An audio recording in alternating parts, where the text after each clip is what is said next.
दोस्तों, आज की ये जो कहानी है बहुत ही रोचक है, बहुत ही ज्यादा रहस्यमयी है और आपको ये दुविधा में डाल देगी कि आखिर ये हुआ तो कैसे हुआ। नागपुर शहर के बीचों बीच सबकी आंखों के सामने एक कत्ल हो गया, लेकिन खुलेआम होने के बावजूद इस कत्ल को इस कत्ल पर किसी की नजर नहीं पड़ी। पुलिस जो इस कत्ल को पहले कुछ और समझ रही थी, लेकिन जब बाजार में चर्चाओं का दौर शुरू हुआ, इस मामले को फिर क्राइम ब्रांच के हवाले किया गया, तब खुलासा हुआ एक ऐसे अदृश्य कत्ल का जिसके लिए पूरे 1 करोड़ रुपए की सुपारी दी गई थी।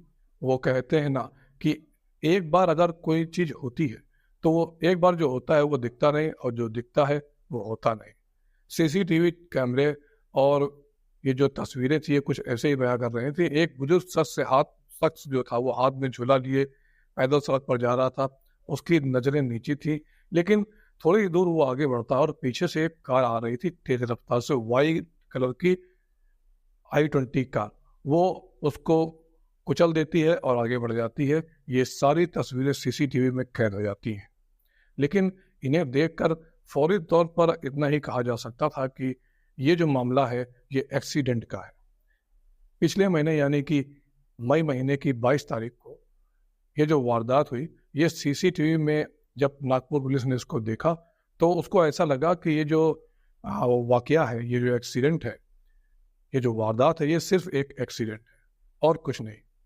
और इस वारदात के पूरे 20 दिन बाद यह केस जो था वो सिर के बल खड़ा हो चुका था।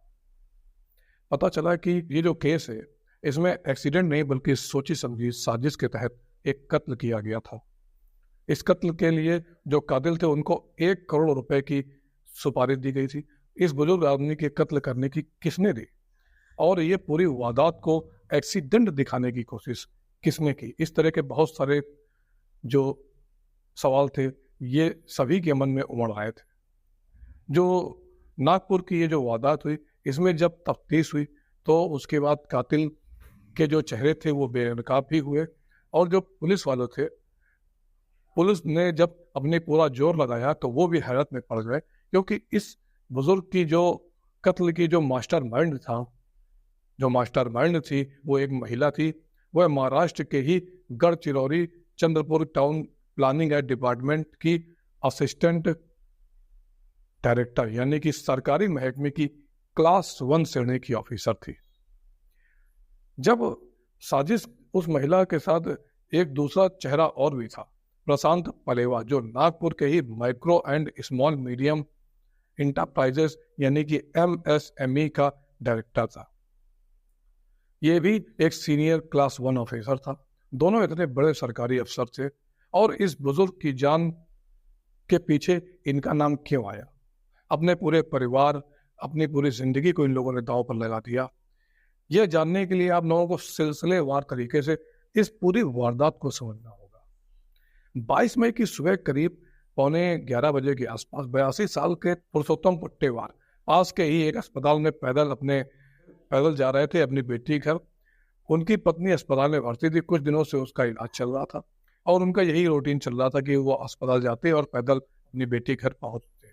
इससे पहले कि वो अपनी बेटी घर पहुंच पाते, बालाजी नगर इलाके में एक तेज रफ्तार कार पीछे से आती है और उनको टक्कर मारती है और दूर तक घसीटते हुए ले जाती है, जिससे उनकी मौके पर ही जान चली जाती है। शुरुआती दौर पर जब इसको देखा गया तो ये महज एक एक्सीडेंट लगा। 304A के तहत एक्सीडेंट का केस दर्ज किया गया। जो कार की सीसीटीवी फुटेज आई थी उसमें जो ड्राइवर नीरज था उसे गिरफ्तार कर लिया गया। उसने इसे गलती से हुआ एक्सीडेंट बताया और पुलिस ने उसे जमानत पर रिहा कर दिया।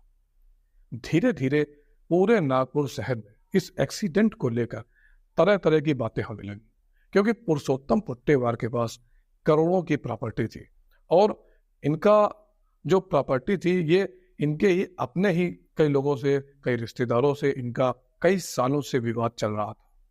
ये जो एक्सीडेंट हुआ, ये जो पूरी साजिश रची गई, तो ये बातें अलग अलग लोगों से होती हुई पुलिस के कानों तक भी पहुंचती हैं। जो पुरुषोत्तम पुट्टेवार है, उनके कुछ रिश्तेदार जो थे, जो नागपुर पुलिस में कमिश्नर से वो मुलाकात करते हैं। मुलाकात करने के बाद इस मामले की जांच को पुलिस से लेकर क्राइम ब्रांच के हवाले कर दिया जाता है। बस यहीं से इस मामले में ऐसा ट्विस्ट आया जिसने पूरे नागपुर शहर को चौंका दिया। क्राइम ब्रांच ने एक्सीडेंट वाली जगह पर आसपास के कई किलोमीटर के रेडियस पर जो सीसीटीवी कैमरे थे उनको निकलवा कर चेक करवाया और बहुत सारी कोशिशें की। कुछ अहम क्लू मिले। पुलिस को पता चला उस दिन जब I-20 कार ने पुरुषोत्तम पुट्टेवार को कुचला था, तब कार में जो ड्राइवर नीरज था उसके साथ एक सार्थर बागरे भी मौजूद था। और तो और स्कूटी भी इस हादसे से पहले संदिग्ध तरीके से कार के आगे पीछे चल रही थी। जाहिर है अब पुलिस ने इन लोगों की पहचान करना चाहती थी और इस एक्सीडेंट में उनकी भूमिका को भी समझना चाहती थी। इस बार क्राइम ब्रांच ने जो नीरज और सार्थक बागरे को हिरासत में लिया और उन्हें नए सिरे से इंटेरोगेट करना शुरू किया, पूछताछ करना शुरू किया। जो उनकी कार के पीछे जो स्कूटी से दो लोग चल रहे थे, सचिन धार्मिक और उसका साथी संकेत, पुरुषोत्तम पुट्टेवार की रेकी की गई। उसके बाद उसकी पहचान कराने के लिए बालाजी नगर वो लोग पहुंचते हैं। उसके बाद पुरुषोत्तम पुट्टेवार को आसानी से अपनी कार से कुचलकर भाग सके। इस तरीके का उन लोगों ने अपना ये पूरा रचा जिससे ये कत्ल नहीं बल्कि एक्सीडेंट लगे। उसके बाद बड़ा खुलासा हुआ। मामले को अब तक एक्सीडेंट मारकर पुलिस चल रही थी, लेकिन जब ये मामला के तह तक क्राइम ब्रांच पहुंची थी तो यहाँ पर पता चला कि ये एक्सीडेंट बहस का मामला नहीं है, बल्कि इसमें 4 किरदार शामिल है: नीरज, सार्थक बागरे, सचिन धार्मिक और संकेत। और इन लोगों का ये पुरुषोत्तम पुट्टेवार से कोई नाता नहीं था, कोई सीधे तौर पर लेना देना नहीं था, कोई दुश्मनी नहीं थी। एक ड्राइवर था सचिन धार्मिक, वो कार चलाता था, और जो संकेत था वो इंडस्ट्री चलाता था। नीरज का पुराना क्रिमिनल रिकॉर्ड था लेकिन ज्यादा नहीं था, थोड़ा बहुत था। पुरुषोत्तम पुट्टेवार से लेकिन कोई भी सीधा वास्ता नहीं था। यानी कि इस पर्दे के पीछे से कोई और खेल खेल रहा था। क्राइम ब्रांच ने इन चारों से सख्ती से पूछताछ करनी शुरू की, जिसके बाद एक प्रभावशाली महिला जिसका नाम सामने आया जो सबको हैरान कर चुका था। यह महिला थी गढ़चिरौली और चंद्रपुर टाउन प्लानिंग डिपार्टमेंट की असिस्टेंट डायरेक्टर और कातिलों का शिकार बने पुरुषोत्तम पुट्टेवार की बहू अर्चना पुट्टेवार। जी हाँ, ये खुद जो थी ये पुरुषोत्तम पुट्टेवार की बहू थी। इसका नाम अर्चना था। पुरुषोत्तम पुट्टेवार की असल में ये मास्टरमाइंड निकली। इसको पुलिस की गिरफ्त में लिया गया। उसके बाद अर्चना ने उन्हें 1 करोड़ रुपए की सुपारी दी थी, लेकिन यह तो खुलासे का सिर्फ एक हिस्सा था। जब पुलिस ने खुलासे के बाद और अर्चना को गिरफ्तार करने के बाद जब अर्चना से पूछताछ शुरू की तो इसके पीछे एक और मास्टरमाइंड का नाम सामने आया। उसका नाम था प्रशांत पलेवा। ये जो मास्टरमाइंड था ये इस अर्चना के साथ था। इसका सगा भाई micro and small medium enterprises यानी MSME के डायरेक्टर प्रशांत पलेवा, एक ऐसा शख्स जो एक बड़ा सरकारी अफसर है, क्लास 1 ऑफिसर है, सत्ताधारी दल और नेताओं से भी उसकी बहुत ज्यादा घनिष्ठ जान पहचान है। ये एक्सीडेंटल नहीं थी, ये एक प्रकार का मर्डर था और जानबूझ के इसमें जो भी हुआ, जो भी इंफॉर्मेशन पुलिस को मिली, जो भी एविडेंस पुलिस को मिले, सब कुछ कलेक्ट किए गए। पंचनामा हुआ, CCTV फुटेज सब कुछ चेक की गई, किस तरीके से हुआ। और इसकी पूरी जो इंक्वायरी हुई, इसके बाद पुलिस अपने कंक्लूजन पर पहुंची। इस अर्चना के ससुर पुरुषोत्तम पुट्टेवार नागपुर में ही करोड़ों की प्रॉपर्टी है।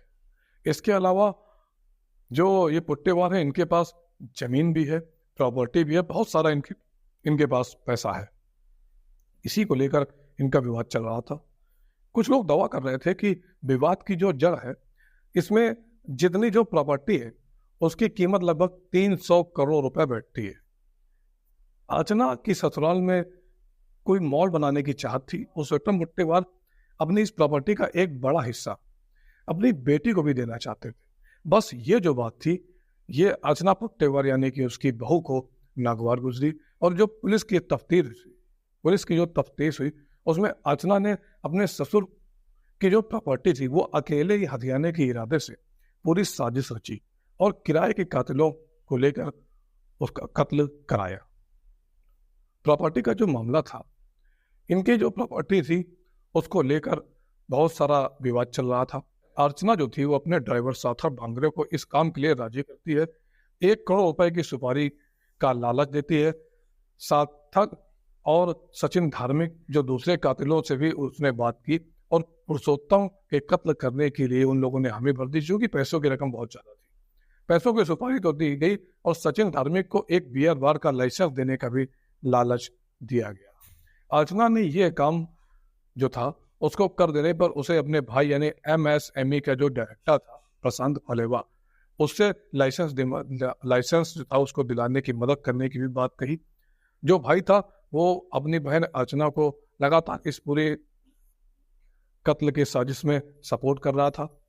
अब इसमें जो एक स्कूटी जो शामिल हुई थी जिसका एक्सीडेंट हुआ था, उसके बाद जो वो I-20 कार उसको जो वो इन्वॉल्व थी, जो डेथ का कारण था I-20 कार जो थी ये भी अर्चना ने ही खरीदी थी और इसकी सारा पैसा भी अर्चना नहीं दिया था। प्लानिंग 22 मई के मुताबिक पुरुषोत्तम पुट्टेवार को कार से कुचल दिया गया और तकदीर का खेल कहे या फिर कुछ और कहे, ये जो एक्सीडेंट हुआ, कत्ल जो किया गया, ये वारदात CCTV में कैद हो गई। पुरुषोत्तम पुट्टेवार अपने बेटे से अलग रहते हैं, अर्चना जो है वो अपने पति से अलग रहती है, यानी जो मारे गए बुजुर्ग थे उनकी ये बहू है और ये इनके बेटे से अलग रहती है। मगर वो जो इसके अर्चना के पति है वो अस्पताल चलाते हैं, इनसे भी इसका कोई विवाद चल रहा है। इस तरीके से जो पहले भी जो मौतें संदिग्ध हुई है उसका शक भी अर्चना के ऊपर जा रहा है। फिर दोनों को सरकारी विभाग में बड़े पद पर तैनात है, क्लास 1 ऑफिसर है। मामले की जांच नागपुर पुलिस क्राइम ब्रांच जो थी वो कर रही है, क्योंकि ये मामला पूरा क्राइम ब्रांच को दिया गया। इस तरीके से ये पूरे मामले में टोटल 6 लोगों की गिरफ्तारी हुई, जिसमें ये बहू और उसका भाई दोनों शामिल है। दोनों क्लास 1 ऑफिसर हैं। अब देखना होगा कि आने वाले समय में कुछ इसमें क्या कार्रवाई होती है। फिलहाल सबको गिरफ्तार कर लिया गया है। पुरुषोत्तम पुट्टेवार जो थे वो इस दुनिया में नहीं रहे, उनकी कार एक्सीडेंट में मौत हो गई, यानी कि एक साजिश के तहत एक कत्ल जिसको एक्सीडेंट दिखाया गया। दोस्तों, इस खबर को दिखाने और बताने का मतलब किसी को दिल दुखाना या किसी को परेशान करना नहीं था, बस इतना बताना था कि समाज में ये सब चीजें होती रहती हैं, इसलिए आप लोग सावधान रहें और सतर्क रहें। इस मामले में अगर कोई नई न्यूज आएगी तो वो भी मैं अपने चैनल पर डालूंगा, इसलिए अगर आप लोग नए हैं तो चैनल को सब्सक्राइब करें, अगर पुराने हैं तो लाइक करें और अपने दोस्तों में शेयर करें। धन्यवाद।